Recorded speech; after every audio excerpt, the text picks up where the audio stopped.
Hey everybody, Aaron here. Welcome back to another anime review. Today we look at Uta no Prince-sama Season 2 or Uta no Prince-sama Maji Love 2000%. Now, I will say right now, this is not my target audience type show. Like I've said this before in the first review of the first season, that it is not geared toward just regular guys. But nonetheless, though, there are a lot of things that, for example, if you are the female demographic, you will highly enjoy about this. You know, you have your dudes, of course, but you also have some really nice reverse harem elements and stuff like that. And overall, it has a nice flow and has a whole bunch of great songs in it. You know, not all songs, I think, for me at least, are like the best songs out there, but a lot of them, if you're really into idol music, you will like, and there are really some good tunes out there. The second season, I want to say right off the bat, is actually to me a lot better than the first season in many ways, because what they do is they do some variances to the kind of reverse harem elements that I actually enjoy when they do that. And that it's not the whole focal point of the season. Like this is not just, oh, let's just go after Haruka and show our strut, show and strut our stuff for her and make her, seem like, oh, we are the best thing out there. No, this season actually focuses on individual members kind of rising up because, and I'll kind of go into the story elements first. So since I'm going to that point anyways, we have from the first season. This takes place directly after it. Essentially, it's maybe like a month or two have passed since the first season where Haruka and the rest of Starish. You got Natsuki, Tokia, Cecil, Ren, Otoya, and Seo, and Matsuo. Masato, I'm sorry, Matsuo, I said. I'm terrible with names. Masado. See, I almost said it wrong again. Really? Come on, Aaron, get better.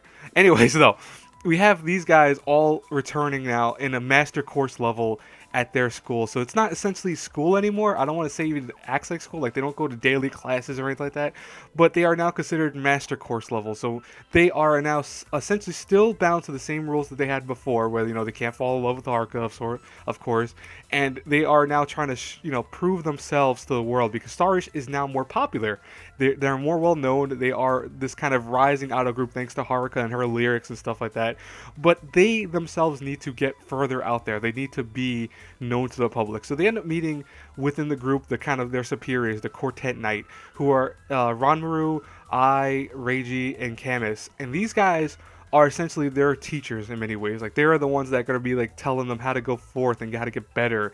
And essentially what season 2 is the focus of, it's not about the reverse harem elements. I mean, that's still there and kind of prevalent, but it's not just about that. More so now it's about how these characters are rising and how they are going to different mediums. Like they're not just all about music now. Now they're focusing on, acting for TV shows and acting for like movies and short role bits and movies, various commercials and stuff like that.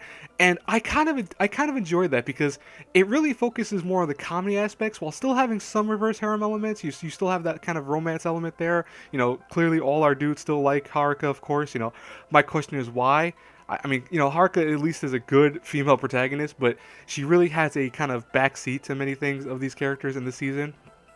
But the thing is that I feel like why, there's other girls out there, people. You could choose. All of you really just care for Haruka. Okay, whatever. I'm not gonna question you. That's perfectly fine. It kind of cultivates though to a whole series ending with a essentially battle against another pipe idol group called Heavens. Did I say pop idol group? I said that correctly, right? I feel like I said it wrong, but they go up against Heavens, who's this other group, and I'm not going to say how that goes out. I'm not going to do any of that because that's spoiler territory, but that's kind of like what it wraps up to, so they go from point A to point B to point C, essentially, in the series. And I like that. I mean, I think at points it misses the romance elements that the first season had a little bit because of kind of the change in structure. But overall, it wasn't bad. I mean, I really did enjoy it. And I think, like I said, it's better than the first season. Animation-wise, animation's still very solid for the show. I really dig the character design. I have issues, of course, still with Haruka and her weird set of eyes. Like, her eyes scare the shit out of me still.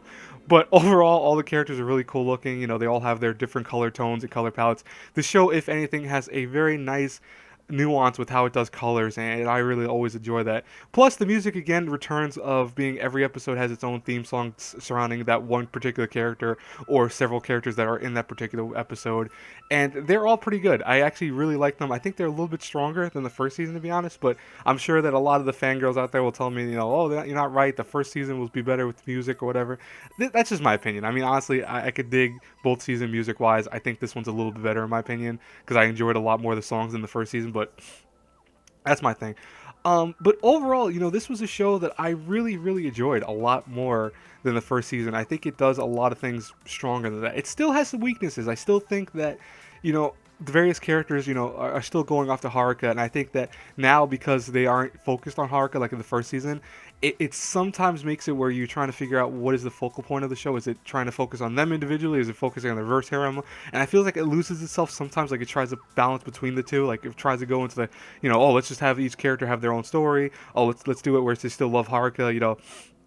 That's a little bit of an issue. That's a little bit of an issue, but it's not enough to take away a huge amount of points from the show. I mean, I still really enjoyed it. So much so that the person I was watching this with, we finished the whole show essentially almost in a day. I mean, like we had watched, I think the first, I want to say 4 episodes, maybe 3 episodes. No, it was actually, excuse me, it was the first 3 episodes of the show. It is a 12-episode show. We watched the first 3 off like several weeks before this, and then all of a sudden within like one day we finished the whole thing. We just blazed through it.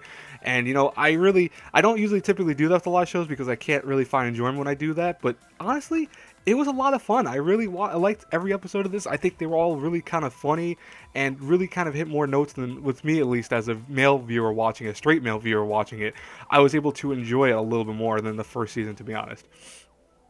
That's why if I had to review Uta no Prince-sama second season or Maji Love 2000%, I will say it gets a solid A out of, A through F, solid A. So anyways, guys and girls, I hope you enjoyed this review. As always, I kind of put this out, so I'm dating this review, but I put this out after my Drifters review because it was kind of an apology to the people that, waited like 3 days for my Drifters review. So I figured, you know what, let me do another review for you, something out there, something that's not just an episodic thing. So I hope you guys enjoy this. As always, if you don't, well, then, I'm sorry for that, but like it's my opinion, so, I know that reverse harem elements aren't for everyone, so don't worry about that. If you did enjoy it, hey, I'm glad you did. As always, if you do enjoy these reviews, hit that like button, subscribe, share the video, the whole 9. Until our paths cross, I'm just butchering my words today. Until our paths cross again in the next review, have a good one, everyone. Bye-bye. Oh, and let me not forget, because I actually did forget, because I know the person that I watched this with would get very pissed off if I forgot about this. So, I will say the pairing I want, the ship I want of the 2 people, so Haruka and of course someone else, I would definitely say I give it to Ichinose. Like, I want him and Haruka to be together. Honestly, there was one particular episode that focused on these 2 characters, and it was actually really nice, and it was really kind of moving, and I felt, oh man, these 2 are actually probably the best couple together. Originally I was always with, the concept that Haruka should have been with Toki, but I'm like, yeah, I don't know. Toki doesn't seem like he wants it as much as Ichinose now. And they did have a very close moment that they almost got a kiss from each other, almost. But I feel like if anyone has a chance of it, it's going to be Ichinose, and I kind of want him now to get with Haruka, so that's just my shipping of it. Anyways, again, I will talk to you later. Hopefully you enjoy the review. Bye-bye.